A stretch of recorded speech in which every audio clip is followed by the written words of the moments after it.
বড়মশাই কি কি মাছ এনেছে বন্ধুরা দেখবো, দেখি।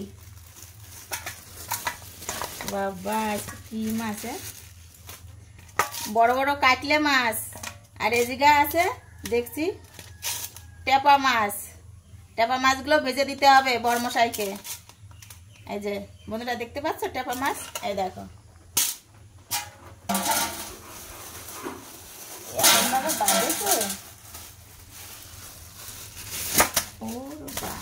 এরকম লাঠা মাছ, তার সাথে একটা শোল মাছ আছে দেখতে পাচ্ছ বন্ধুরা, দেখো। এটা কি আছে? এটা মনে হচ্ছে মাংস, পোলট্রির মাংস। এই দেখো পোলট্রির মাংস, এটা আজকে রান্না হবে বন্ধুরা।